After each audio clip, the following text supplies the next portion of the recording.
É uma alegria sempre estar com todos vocês.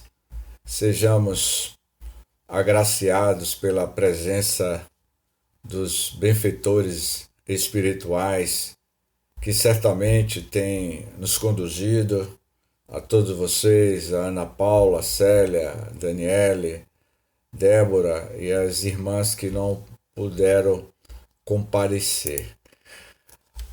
Falar sobre depressão, como vencer a depressão, a sua terapêutica espírita para vencer a depressão, ou pelo menos neutralizarmos essa pandemia da depressão que vem engraçando a humanidade desde os primórdios da história das primeiras civilizações, que era conhecido como melancolia, que foi o caso do rei Nabucodonosor, que sofria de uma depressão muito profunda.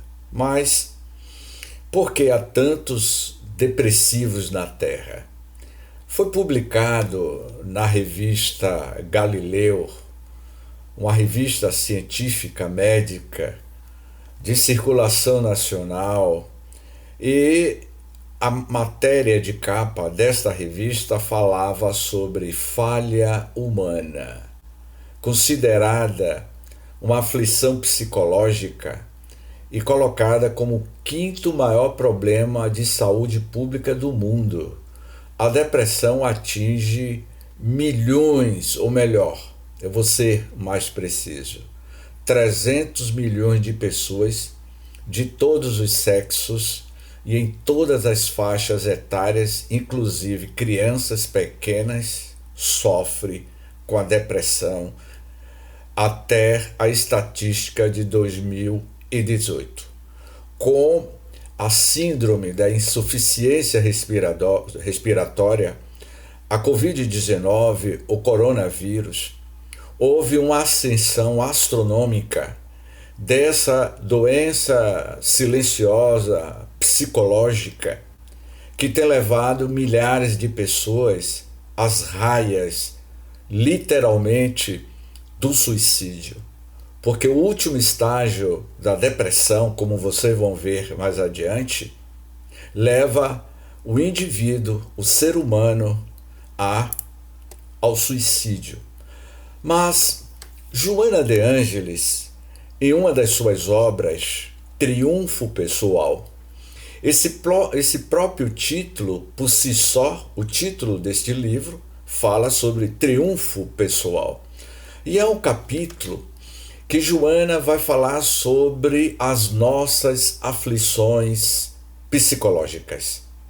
O ser humano é o somatório dos seus pensamentos, atitudes e realizações. O seu self, na condição de um arquétipo primordial, preside ao processo de desenvolvimento que lhe é imperioso alcançar, mediante as experiências que fazem parte dos estatutos da vida. Portanto, minhas queridas irmãs, os estatutos da vida é a lei que está estabelecida ou estabelecido na consciência de cada um de nós, que são o estado de alegria, o estado de tristeza, ou céu ou inferno, porque entendemos que céu e inferno é um estado de consciência do indivíduo na sua manifestação na Terra. Portanto,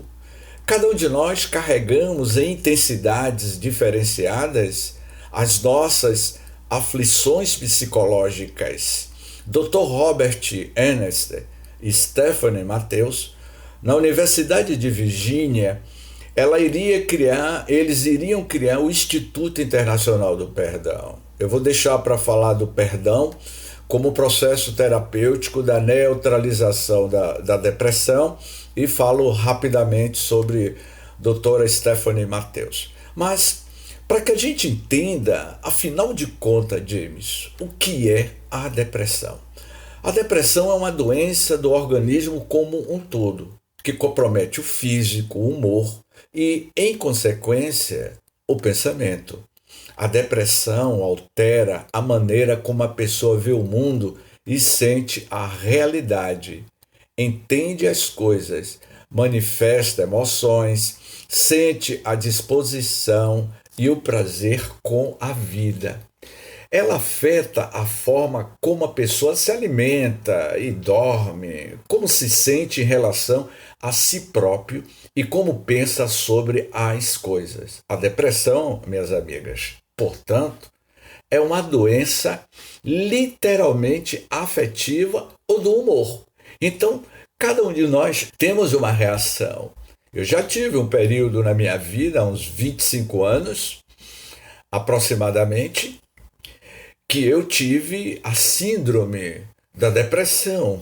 Quem não já foi visitado por este monstro silencioso chamado depressão? Nós vamos ver aí dentro do quadro clínico, do quadro histórico, químico, como esses processos se dão. Como é a depressão? O quadro depressivo é o mais variável possível, de acordo com a personalidade da pessoa deprimida. É evidente que, dentre uma população de 8 bilhões de criaturas humanas, nós não somos igual um ao outro. Cada um tem a sua maturidade psicológica, tem o seu estado de evolução espiritual que vai lidar com este quadro clínico da depressão, que pelo menos uma vez na vida alguém passou por essa experiência. Desde o útero, no ventre materno da mãe, o feto, ele pode já estar carregando o estigma da depressão. Se a mãe vive em uma zona de sofrimentos, de conflitos, de baixa autoestima, é muito provável que ela ou vai passar esses estigmas emocionais para o feto, para o embrião que está no seu processo de desenvolvimento, como também o próprio espírito. É o que eu digo aí no livro que eu escrevi o livro em 2014, Como Vencer a Depressão na Visão Espírita, e eu comento que, muitas das vezes, o espírito reencarna trazendo a predisposição para a depressão. Mas como lidar com essas questões? Mais adiante, nós vamos sintetizando a terapêutica da depressão. Cada um terá uma maneira pessoal de manifestar sua depressão. Há pessoas que ficam caladas diante das suas preocupações, outras choram, outras contam suas dificuldades para todo mundo, outras sentem dor de estômago e tem pessoas que aumentam a sua pressão arterial. Enfim, cada um vai reagir diferentemente diante de suas emoções. Portanto, minhas amigas, isso também vai depender das condições psicológicas, da maturidade psicológica e das condições físicas. O nosso sistema imunológico vai sim ser afetado de forma direta pelo nosso psiquismo mental. Então, classificamos que existe 2 tipos de depressão: a depressão típica e a depressão atípica. Vamos ver quem aqui nesta sala, inclusive eu, que eu já disse a vocês que eu já tive a experiência de depressão quando eu me separei. E nós vamos falar sobre a separação e a depressão também. Então, depressão típica. A depressão típica se apresenta através de sintomas afetivos diretamente relacionados ao humor. Pode haver angústia acompanhada ou não de ansiedade, tristeza, desânimo e apatia.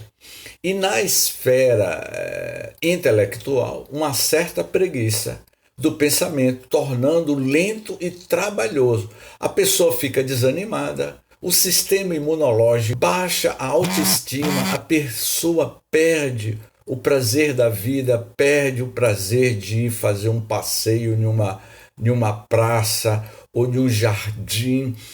A pessoa se sente vazio, o que Joana de Ângeles vai dizer, a falha da memória é um alerta de que algo não vai bem no nosso mundo mental. Essa é a depressão típica. Agora, a depressão atípica, e ele diz assim, Dr. Roberto Lúcio, esse trabalho que eu estou apresentando está muito bem fundamentado em cima de Dr. Roberto Lúcio, que é um médico e foi presidente da Associação Médica Espírita do Estado de Minas Gerais, das obras de Joana de Ângeles, de alguns médicos que eu conheço aqui em Salvador, e foi uma época que eu fiz um trabalho de pesquisa muito aprofundado sobre depressão e as suas consequências. Agora, a depressão atípica diz o seguinte: um grande número de casos de depressão se apresenta de forma atípica, ou seja, sem que a pessoa se perceba deprimida e sem a grande maioria das queixas contidas na depressão típica. Ou seja, quando não detectam um motivo justo para a sua depressão, acabam achando impossível manifestar um sentimento depressivo. Pensam que se estivessem deprimidos, sem motivos, e apesar das coisas estarem bem, seriam consideradas emocionalmente descontrolados. É aí que mora o perigo. Porque há pessoas que mostram esse quadro emocional, mas não aceita que está precisando de uma ajuda terapêutica. Existem duas linhas vertentes muito bem específicas. A medicina material, a medicina tradicional, através da química da depressão, que eu vou falar sobre os neuroreceptores, como aumentar a potencialidade dos nossos neuroreceptores para que a gente não caia nessa zona mórbida da depressão do nosso mundo mental. Existe a outra vertente, que é a cura espiritual. Quando eu falo a cura espiritual, eu estou me relacionando às terapias holísticas, às terapias transpessoais, às terapias de meditação, às terapias da busca do seu próprio conhecimento, mudando os seus padrões mentais. Então, existe a terapia transpessoal e a terapia tradicional, que é através da utilização de alguns remédios que vai atuar nos nossos neurotransmissores. Portanto, a química da depressão, que são os medicamentos antidepressivos, como por exemplo, e que é moda ultimamente, e um dos mais expressivos avanços da ciência na área cerebral nesse século, promovem uma expressiva correção do nível dos nossos neurotransmissores e, concomitantemente, também um ajuste na qualidade e quantidade dos nossos neuroreceptores. Eu me lembro que no estudo do Livro dos Espíritos e alguns comentários que fizemos com todos vocês, e foram inúmeras vezes que eu iria dizer que nós possuímos um cérebro com bilhões de neurotransmissores. São 100 bilhões de sinapses e trilhões de neurocircuitos, uma conectada com a outra. Se as estradas, que são os neurotransmissores, estiver não muito legal, o neurônio é uma cidade, né? Os neurônios são a cidade, as sinapses são as estradas que ligam aos neurônios, e são essas sinapses que vai levar os pacotinhos, as encomendas, chamado neuroreceptores. E quais são as cargas, as encomendas que estão embaladas neste mundo minúsculo dos nossos neuroreceptores? E aí a ciência evoluiu de forma absurda, que usa determinados componentes químicos para aumentar esses neuroreceptores, capacitar essas carretinhas, esses caminhões carregando essa substância maravilhosa para dar sentido à mecânica do nosso cérebro, que são os neuroreceptores que caminham pelas estradas das nossas sinapses para chegar na cidade chamado os nossos neurônios, que são 100 trilhões de neurônios nessa máquina fabulosa chamado cérebro humano. Portanto, atualmente, nessa pandemia desses últimos anos, do ano de março para cá, o número de depressivos, especialmente na senectude, na terceira idade, já vinha aumentando de forma alarmante a depressão no idoso. E de março para cá, houve uma onda, inclusive suicídio, aqui no Brasil e fora do Brasil. Basta lembrar a todos vocês que até hoje, no site da Organização Mundial da Saúde, hoje atingimos 3.800.000 pessoas morreram vítima da Covid-19. Multiplique 3.800.000 vezes 2, porque esse é o calendário oficial. Nos Estados Unidos, com todo o avanço, segundo a OMS, 595.000 pessoas por mil. O Brasil, 465.000. O meu amigo Leandro, de 38 anos, um mês entubado em um hospital de Salvador. A sua esposa ficou entubada, 30 anos a sua esposa, Leonardo, 38 anos, uma filha de 10 anos. Leonardo ainda luta por esse monstro invisível, o coronavírus ou Covid-19. Mas a sua esposa de 30 anos não suportou este monstro chamado o Covid-19 e desencarnou. E Leandro ainda luta no hospital para sobreviver, para poder criar a sua filha de 10 anos. São famílias que estão sendo dilaceradas. Aqui em Salvador, uma mãe de 65 anos, a sua filha de 38, 36, 3 filhos, ela morreu, o marido morreu. E é a mãe, a avó, que vai ter que criar os 3 filhos. Tudo isso aumentou de forma potencial a depressão no idoso. Então, quando Adenauer Novaes escreveu o livro Alquimia do Amor, ele vai falar sobre a depressão. Acredita-se que as pessoas não têm paciência com ele, nem se interessam com o que lhe diz respeito, principalmente nesse período de pandemia. A impaciência dentro do lar. As pessoas estão mais dentro do lar, nos seus lockdown, na sua constelação familiar interna. E a gente não tem paciência para com os nossos idosos, relegando ao terceiro plano. Ontem, minhas amigas, eu fui em uma loja no centro de Salvador e quem me atendeu foi uma senhora de cabelos grisalhos, 68 anos. Quando eu vi aquela senhora trabalhando como vendedora numa loja de roupas, eu fiquei feliz. E eu perguntei à senhora, está dando um exemplo? E ela disse, olha meu filho, eu vim trabalhar aqui para não ficar parada em casa. Porque ficar parada em casa, eu vou adoecer. Eu precisava sair para trabalhar. Ela devia ter uns 68 anos de idade, cabelo todo grisalho, com a sua roupa simples, trabalhando em uma loja de confecções de roupa.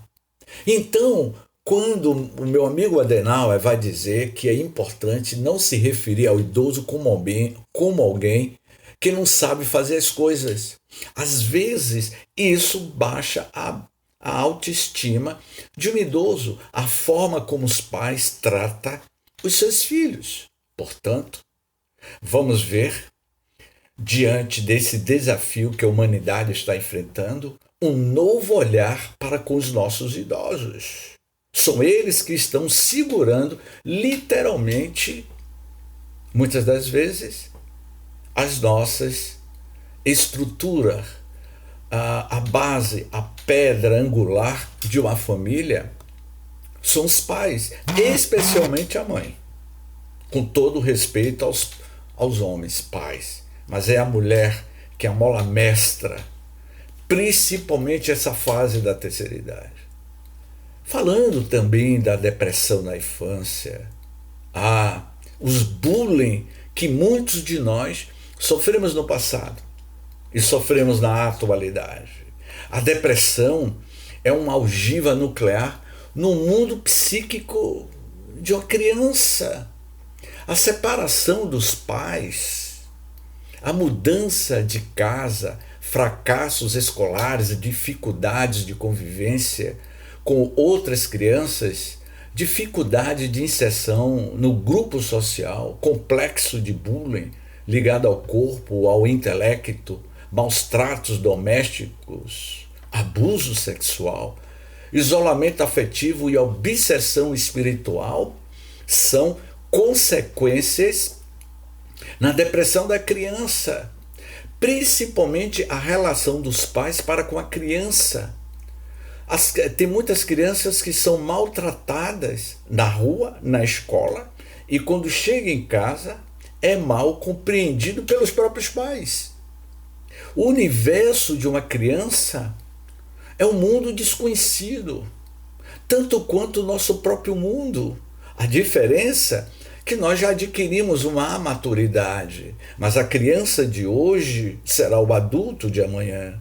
Portanto, cada um de nós aqui nesta sala temos uma criança adormecida dentro de nós. Temos as nossas sequelas, as cicatrizes que nos marcou na infância, quando ela não é muito bem cuidada, ela atravessa uma vida inteira. A gente casa ainda trazendo os resquícios da depressão de um bullying. Se bem que no meu caso, minha amiga Débora, com esse bullying que eu tive aos 14 anos de idade, na porta da escola, juntava-se um grupo de colegas, e quando eu saía da sala de aula, eles me chamavam de um apelido, e eu não vou dizer o nome desse apelido agora, para que vocês não façam bullying comigo, e aí eu vou ter que ficar mais 40 anos tentando lidar com essa situação. Portanto, quem não já sofreu, não é? A cobrança, você perdeu de ano, os pais cobram. Separação dos pais, os pais se separam, não sabem lidar de forma madura e descarrega a separação, ele ou ela, em cima dos filhos. E isso vai deixar cicatrizes profundas no universo mental daquela criança. Aquela criança cresce, e fora a questão que eu não falei nem da pedofilia, ou melhor, do abuso sexual. A criança que é abusada em terna idade, ela vai levar essas cicatrizes e pode ser uma criança que vai sofrer com isso ao longo da sua vida se ele ou ela não saber trabalhar, lidar com essas questões atinentes do mundo mental. Mas também existe a depressão na adolescência. Quem aqui nesta sala não já passou pela noite mágica, a noite das ilusões da adolescência? Quem não já ficou ou já vivenciou a experiência da depressão na adolescência? E o meu amigo Adenauer, nesta obra notável, e que é referência que eu faço no nosso livro, no opúsculo que nós escrevemos, Ele diz assim: a adolescência é a fase mais instável de uma pessoa. Não é verdade, Célia? Quem não é instável, Célia? Eu, você, todos nós. As mudanças são muitas e intensas. O ego, representante do espírito, na consciência, já estruturado, busca uma identidade própria, não mais a semelhança dos pais. Ele vive em dois mundos simultâneos. Um no qual estão seus pais e demais familiares, com todas as exigências típicas da vida em grupo. É aquele momento, minhas amigas, que nós estamos lutando com os nossos dois lados, os nossos dois lobos frontais, o esquerdo e o direito, buscando mudanças. Quem não já usou uma calça jeans rasgada? Não essas compradas, mas as velhas rasgadas. Quem não já se pintou todo? Entenda, o adolescente James Ney. Meus pais me perguntavam: mas James, meu filho, por que você pintou o guarda-roupa de verde, verde tropical? James, meu filho, por que você pintou a estante de verde? E por que você fez um círculo no teto do quarto, um círculo preto, um círculo vermelho e um círculo amarelo? E por que você pintou o piso de verde, James? Onde é que você estava com essa cabeça? Eu não sei, meu pai. Eu tinha 15 anos, Débora. Eu só queria externar o que estava dentro de mim. Então, essas ações na adolescência significa que nós estamos precisando de ajuda, pedindo ajuda. Por favor, papai, mamãe, me ajude. E quando os pais não têm uma orientação adequada, acha que é revolta e não sabe lidar, ou melhor, não sabe dialogar com essas mudanças do ego do adolescente. Então, muitos adolescentes vêm adoecendo por conta da concorrência do mercado de trabalho dos Estados Unidos, no Brasil e no mundo. A concorrência, não é? A competição nos leva a viver a síndrome do pensamento acelerado. E o adolescente de hoje, ele é muito cobrado pelos pais. Quero resultado. Eu quero que você consiga uma carreira brilhante na tua vida. E tem jovens adolescentes que não aguentam com as pressões do mundo externo e do mundo interno, que é o universo da sua família, onde ele certamente deveria sentir-se muito mais seguro. Mas a depressão na separação, quando as separações se dão por traição conjugal, a depressão está mais presente. A traição, minhas amigas, atinge emoções que se encontravam adormecidas em nosso mundo íntimo. Eu diria assim, quem sofre as consequências mais são aquelas pessoas que amam mais. Em uma separação, a quem ama mais, ou quem ama mais ele ou ela, vai sofrer. Então, quando inesperada, provoca sentimentos de ódio e vingança contra o outro e muitas vezes contra a terceira pessoa que surgiu na relação. A raiva aumentará a dor que se sente e contribuirá decisivamente para a instalação da depressão. Se aquele infeliz não ficou comigo, ele não vai ficar com ninguém. Eu vou tirar até o último centil dele. E aí a ex-mulher começa a jogar uma praga, a pensar negativa. Se ele não ficou comigo, não vai ficar com ela. E vice-versa, não é? O homem, a mulher também que trai o marido, e vice-versa. E aí eu sempre digo, em vez de você desejar mal aquele infeliz ou aquela infeliz, deseje o bem. Mas por que, James? Eu estou falando com vocês algo que eu vivi em uma palestra. Mas, James, como é que você quer que eu perdoe aquele infeliz que me largou, me deixou com 2 filhos, Mas se você desejar o mal para ele, ele não vai prosperar. Se ele prosperar financeiramente, a sua pensão alimentícia vai melhorar. Então, não deseje mal. O problema, a gente deseja mal. Imagine, minhas amigas, Daniele, Célia, Ana Paula, Débora, há 30 anos, 28 anos, que eu me separei. Se eu desejasse mal a minha ex-mulher, que tipo de estrutura psicológica eu teria hoje? Todas as questões que me levou lá embaixo. Eu cheguei lá pertinho do fundo do poço. Quando eu estava muito próximo, alguém me estendeu as mãos terapêuticas.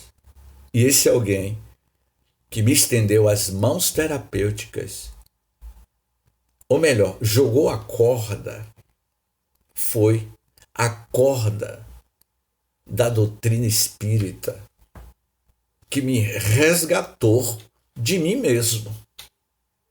E eu saí do fundo do calabouço do meu mundo interno muito mais fortalecido do que hoje. Mas, há 15 dias, uma senhora que assistiu uma aula nossa sobre perispírito, ela iria me dizer: Seu James, eu contei a minha história da minha separação, porque eu tenho que falar na minha primeira pessoa. Eu não posso falar por Débora, por Daniele, porque cada um tem a sua reação diante dos seus desafios. Mas essa senhora iria me dizer, porque eu contei para o grupo que eu tinha passado por uma separação dolorosa em 1995. E ela me disse, Débora, que eu fiquei assim, gente, que coisa. Seu James, essa separação foi tudo de bom para o Senhor. Essa separação, tudo que o Senhor passou, fortaleceu a tua alma. O Senhor é hoje fruto de toda essa experiência. Se o Senhor tivesse continuado numa relação que não estava bem, o Senhor não teria conquistado tudo que o Senhor conquistou hoje. Então, quando Leon Denis afirma o problema do ser, do destino e dar dor, significa que a dor tem uma função terapêutica na nossa vida. Portanto, a separação é uma dessas consequências. Agora, a outra é a depressão e gastos excessivos. No depressivo, a compulsão por gastar irá ocorrer para compensar sua baixa autoestima, aumentando sua sensação de controle e poder em sua vida.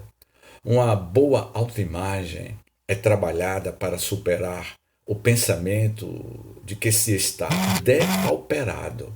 Pessoas que se excedem em seus gastos feitos para compensar a depressão costumam se endividar com seus amigos, dos quais se afastam por vergonha, aumentando ainda mais sua carência afetiva. Hoje, existem estudos que mostram exatamente que há uma disfunção psicológica e emocional de pessoas compulsivas que compram o que não é necessário. Você tem um relógio e todas as vezes que você sai, você compra 1, 2, 3 relógios. Me perdoe, senhoritas e senhoras que estão nos assistindo. Até hoje, eu vou falar de forma humorada. Falar de depressão, a gente tem que falar de forma humorada. Até hoje eu não entendo, e Débora vai me confirmar, como ela vende casas. Os closet, eu estava assistindo hoje, Débora, uma dessas mansões aqui no Brasil, em Goiânia. O closet, só o closet desta mansão é do tamanho do meu apartamento, de 90 metros quadrados. Eu vou repetir para deixar bem claro. O closet desta mansão lá em Goiânia é do tamanho da minha casa. não sei quantos pares de sapato de mulheres. Ferdinando Marcos, o ditador das Filipinas,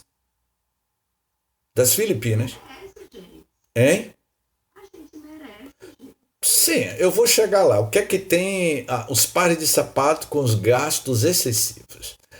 Ela é a esposa de Ferdinando Marcos, o ditador das Filipinas na época.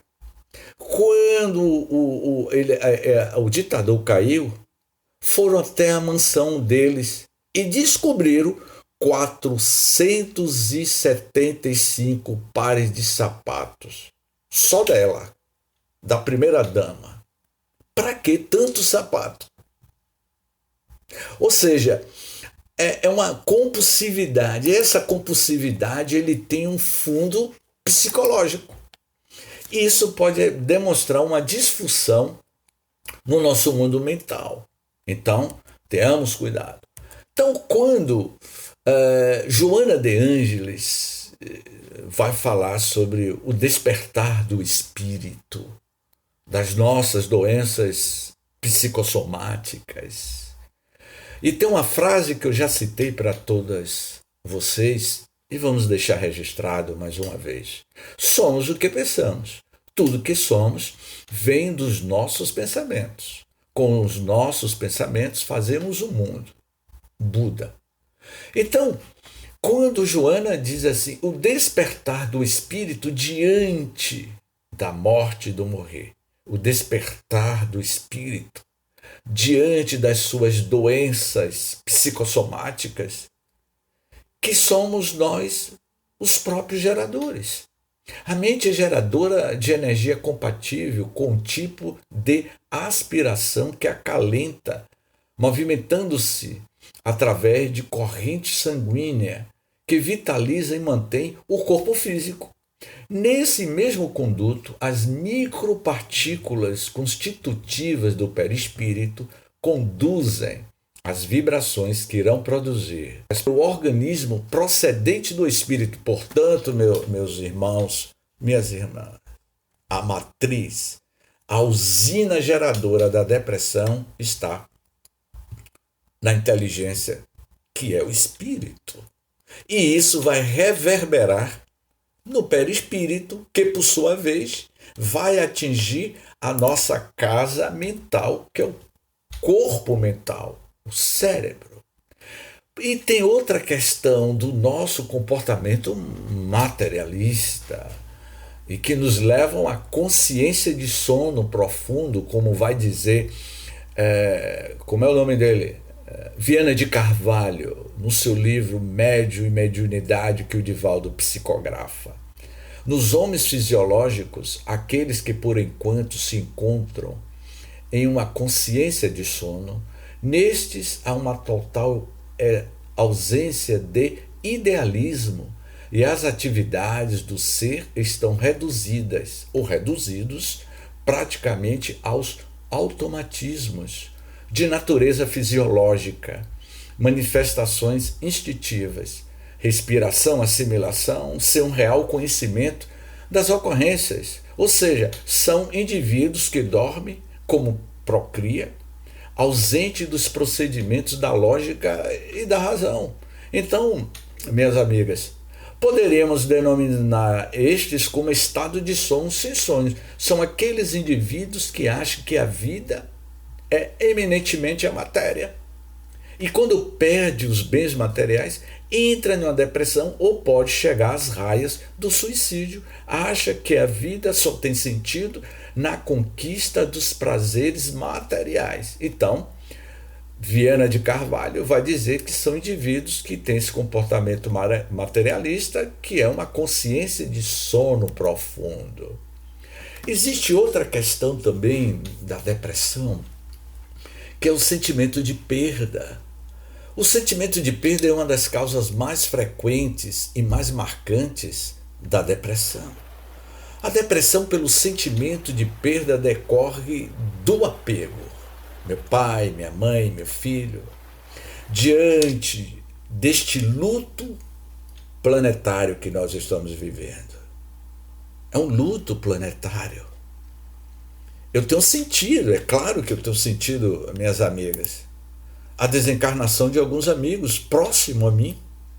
O presidente da Federação Espírita da Bahia, meu colega de jornada espírita desde a juventude, ele ficou entubado entre a vida e a morte. Vimos no ano passado o pai de Daniele. A gente sentiu. Ela viveu o luto dela. Eu imagino que a nossa amiga Daniele, o que foi que deu força a Daniele? Me permita citar Daniele como um exemplo. E qual foi o processo terapêutico que ela utilizou? Nenhum de nós sabemos, na realidade, o que se passava no mundo mental de Daniele quando ela estava vivendo aquele luto, e ainda o luto distante. Mas o que deu forças a ela foi essa egrégora, essa família. É claro que ela não externava, mas dava para sentir o sentimento de perda. É natural.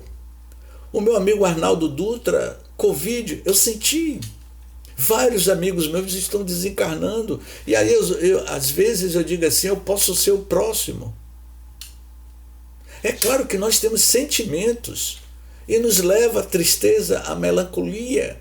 Mas o que fortaleceu Daniela, eu vou falar lá no final sobre as terapêuticas, mas uma das terapêuticas que eu acredito que fortaleceu a nossa amiga, como muita gente, é essa relação de afetividade, a doutrina espírita, a pílula do evangelho, como remédio homeopático para cicatrizar as nossas emoções profundas. Esse remédio homeopático chamado o evangelho, que não tem efeito colateral. Portanto, esse sentimento de perda é natural. E ainda tem outra questão que nos leva à depressão, na análise de Joana, no seu livro O Despertar do Espírito. A consciência de culpa. James, quer dizer que a consciência de culpa leva o indivíduo à depressão? Sim. Vejamos bem o que Joana fala. O ser humano carregando em seus arquivos mentais a consciência de culpa por algum deslize praticado na atual existência, como em outras vidas pretéritas, não se permite ser feliz, entrando em depressão por conta da sua própria cobrança íntima. Nós cobramos muito de nós mesmos. Às vezes a gente não se permite ser feliz porque nós somos juízes e carrascos de nós mesmos.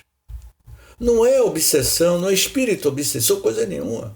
É você se auto-obsediando, você não abrindo a janela da esperança do seu mundo íntimo. Seja feliz.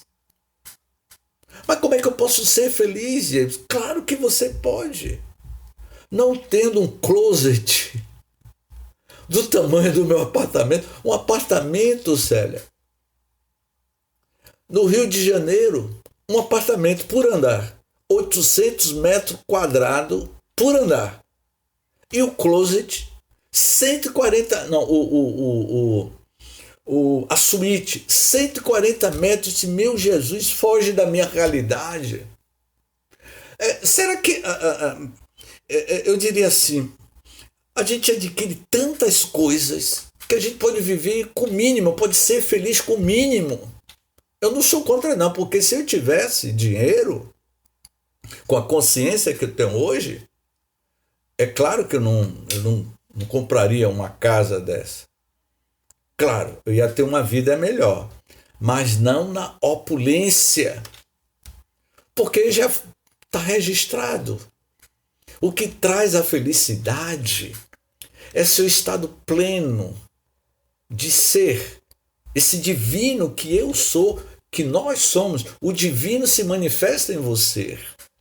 Então, a consciência de culpa é uma carga emocional muito pesada, causadora de várias lesões íntimas enquanto que a vergonha de condutas inadequadas ou de comportamento inconsequente se transforma em fator dissolvente da personalidade que se busca anular mediante a autodepreciação e autopunição. Portanto, muitos de nós nos punimos.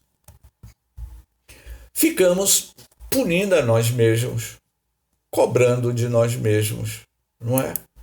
Dizendo, eu não mereço ser feliz. Então, se você começa a repetir, eu não mereço ser feliz, eu estou passando por isso, a mente vai decodificando o que você está estabelecendo como padrões psíquicos. Eu não mereço ser feliz, eu não mereço ser feliz. O seu cérebro, o seu mundo mental, os seus neurotransmissores, carregando os pacotinhos de felicidade ou de tristeza, eles vão começar a produzir mais carretas, mais carrinhos, caminhões, baú, carregando a embalagem da tristeza no nosso mundo psíquico. Quando Jesus disse, a felicidade não é deste mundo, a interpretação que eu daria hoje, que existe vários níveis de felicidade. Jesus poderia estar se referindo também, isso é na minha análise, a felicidade não é deste mundo, porque a felicidade está no mundo interno de cada um de nós. Vós sois deuses. Eu sou mundo. Cada um de nós somos um mundo. Cada um de nós carregamos um rei. O rei, sabe quem é um rei? O cérebro. O cérebro é o palácio. E dentro desse cérebro, que é o palácio, existe um rei chamado epífise, o pineal, ou a glândula pineal. E os seus súditos são os 193 trilhões de células que compõem o nosso corpo.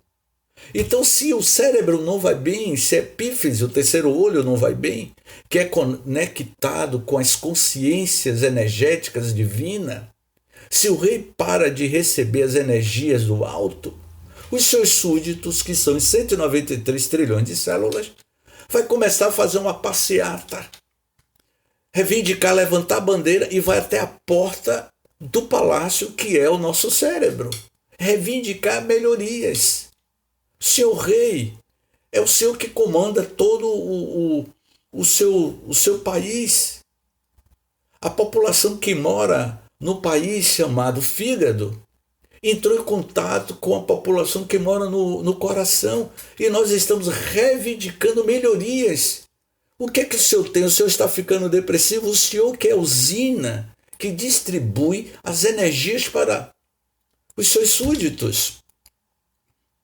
Portanto, devemos pensar e agir de forma diferenciada, especialmente quando o André Luiz afirmou que nós somos os milionários da felicidade.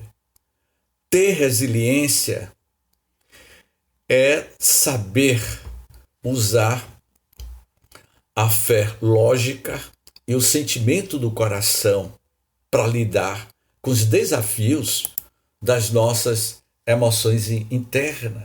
Portanto, nas nossas considerações finais, e que eu deixei por último para falar sobre a terapêutica de como evitar, ou pelo menos neutralizar, ou criar uma barreira que não permita essas emoções da tristeza, da melancolia, que foi o caso do rei Saul, que eu iniciei falando. O rei Saul, quando ele estava doente mentalmente, o rei Saul pedia que seus súditos tocassem harpa. A música aumenta a autoestima. Esta palestra que eu estou fazendo aqui, que é um resumo do livro que eu escrevi, eu estou tentando resumir um seminário de uma manhã que eu falo sobre depressão, uma manhã inteira falando sobre depressão. E E quando eu entro nesse processo de como neutralizar a depressão e que eu falo sobre a música terapia, eu me recordo que em um dos nossos seminários, uma jovem me disse assim: Seu James, quando eu estou com problema de DP, depressão, você pode ficar deprimido um dia, 2 dias, é normal, 3 dias é normal. Mas se o fator ele é recorrente, procure um terapeuta. E eu comentava. Uma das terapêuticas para aumentar, para não cair na depressão, é ouvir música. Como, por exemplo, eu ouço música clássica. Eu busco a meditação. Eu estava falando isso publicamente quando uma jovem me interrompeu: Seu James, quando eu estou com DP, com problema de melancolia, tristeza, eu ouço heavy metal, eu ouço rock pesado. E aí eu fiquei querendo entender como era possível uma pessoa que está com tristeza, com melancolia, ouvir música pesada. E ela disse que ela se sente com esse padrão de música. Então, ouça essa música. É claro, você tem que ter ou estabelecer uma conexão com a vibração da musicalidade que vai aumentar o seu universo interno. Como eu falei do rei, que é a epífise, a pineal, e que o castelo é o cérebro. Então, quando você alimenta ele, o seu rei, que é o terceiro olho, vai buscar as energias cósmicas do universo e vai alimentar ou retroalimentar o seu mundo mental. Então, eu achei interessante, Débora, quando ela disse: Seu James, eu ouço rock e não música clássica. Claro, se eu ouvir rock, eu vou me sentir mal.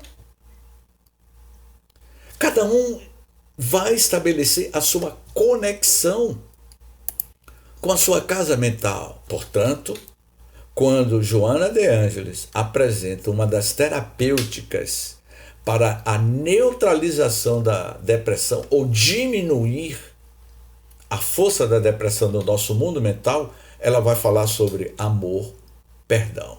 Dr. Carl Simeto e Dr. Stephanie Matheus, nos Estados Unidos, em 94, eles iriam criar o Instituto Internacional do Perdão. Era uma clínica de psicólogos e terapeutas.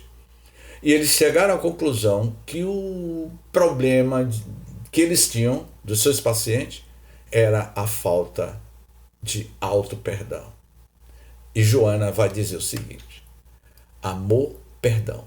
É atitude de sabedoria, perdoar-se e perdoar, porquanto a conquista dos valores éticos é consequência natural do equilíbrio emocional, patamar de segurança para a aquisição da plenitude, essa plenitude do eu interior, do divino que você é. O amor é força irradiante que vence as distonias da violência vigente no primarismo humano, gerador das suas subpersonalidades. Essa usina, esse gerador do nosso mundo íntimo. E Jason de Camargo, ao escrever o livro Educação dos Sentimentos, ele vai falar sobre o perdão, uma opção real da felicidade humana.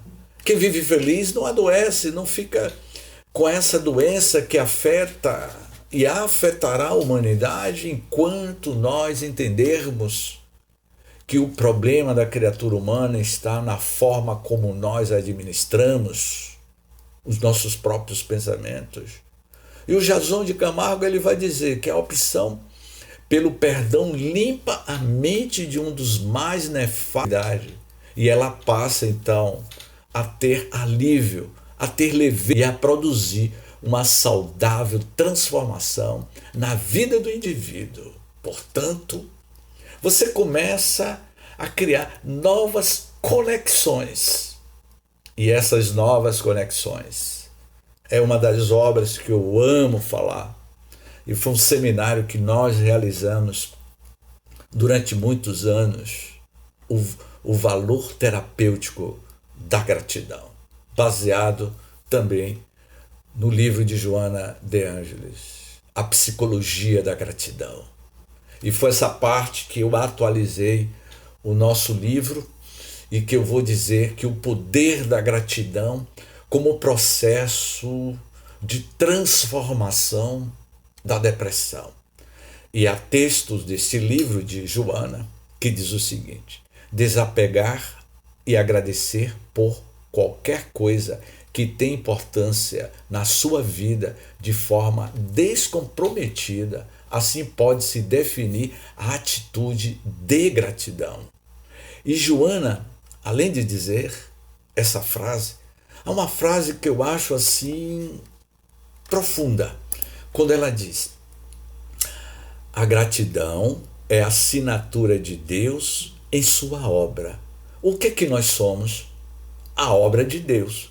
E a gratidão é esta assinatura do DNA divino, do DNA cósmico, que está registrado como uma patente eterna de que nós somos frutos da inteligência suprema, causa primeira ou primária de todas as coisas, conforme está na primeira pergunta do Livro dos Espíritos. Então, por que nós sofremos e adoecemos?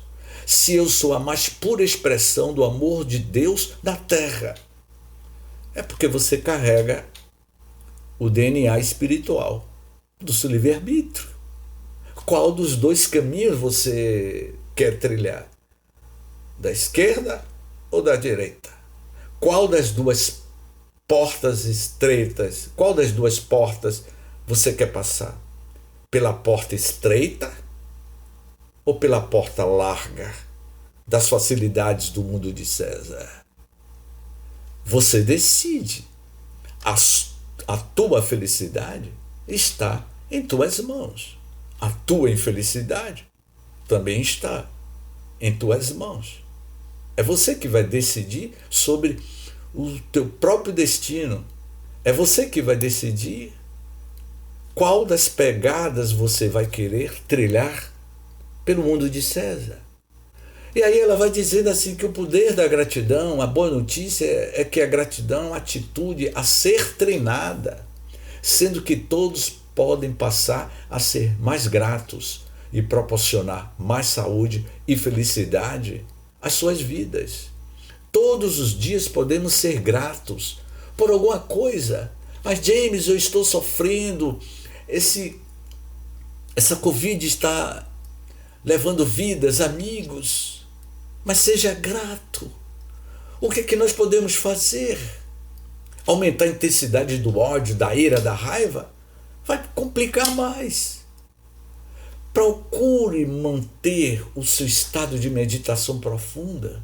Escreva pelo que você é grato. É uma forma de registrar. A gratidão, o que eu falei anteriormente, não é? É uma atitude que renova a sua saúde mental e física. Eu vou tornar a repetir.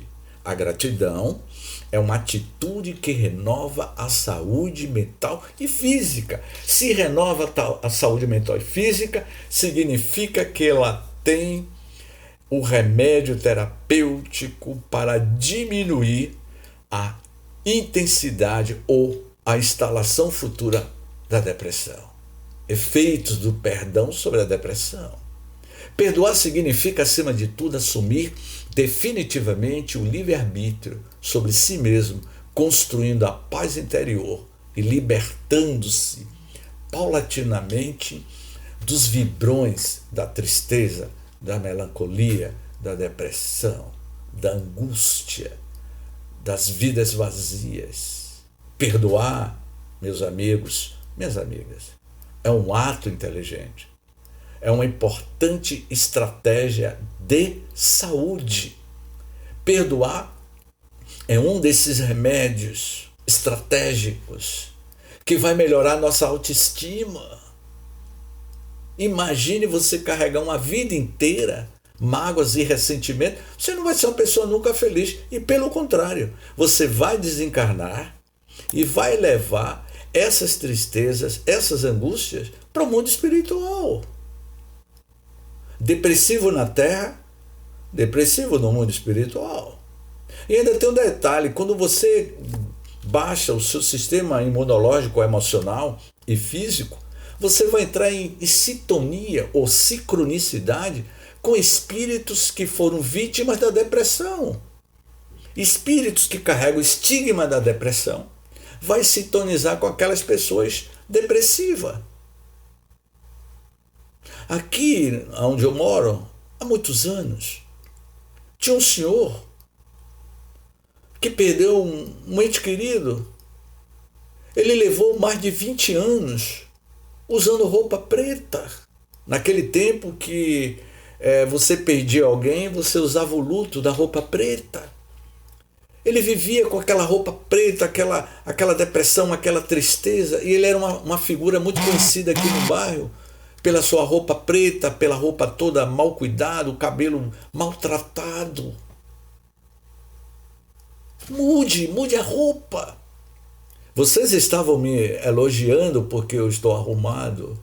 Fez eu lembrar, alguns anos atrás, e eu dizia, minha amiga Débora, alguns anos atrás, quando vocês me verem arrumado, muito arrumado, é porque eu estou triste. Estou muito triste. Mas quando vocês me verem desarrumado, é porque eu estou bem com a vida. Porque quando eu estou arrumado, eu tento aumentar minha autoestima. Mas quando eu estou desarrumado, é porque eu estou de bem com a vida. Não é o caso hoje. Mas a roupa influencia, o perfume, um cabelo bem produzido, que não é o meu caso.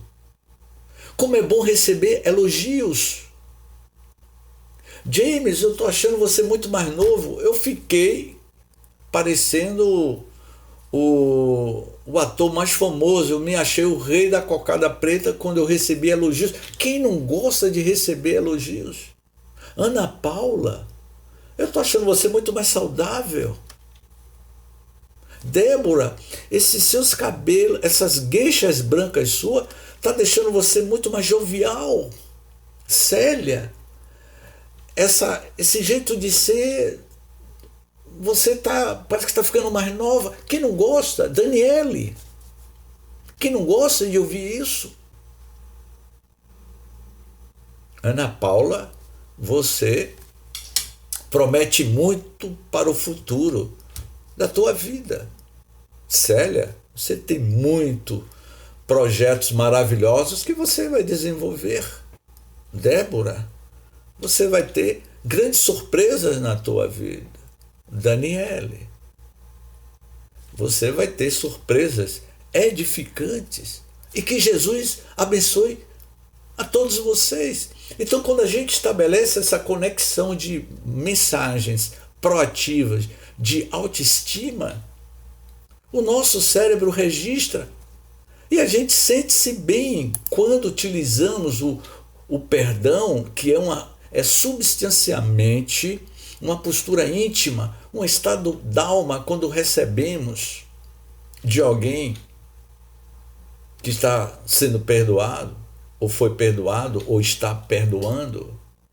Portanto, minhas amigas, eu vou terminando com algumas frases que nos convida, não é? A refletir sobre o perdão. A gratidão desbloqueia a abundância da vida. Ela transforma uma refeição em banquete, uma casa em um lar e um estranho em amigo. A gratidão dá sentido ao nosso passado, traz paz para o hoje e nos permite criar uma visão do amanhã. Não são as pessoas felizes que são gratas, são as pessoas gratas que são felizes. Você é grato pela vida que você tem. Você é grato pelo ar que você respira. Você é grato pela opção real da felicidade que você tem estabelecido? Essa foi a resposta que Jesus deu a Pedro. Busque a felicidade. Busque, minhas amigas, meus amigos, a consciência do amor, que são as maiores transformações da alma humana, que se realizam no desenvolvimento do amor, que é a potência divina. Vós sois deuses.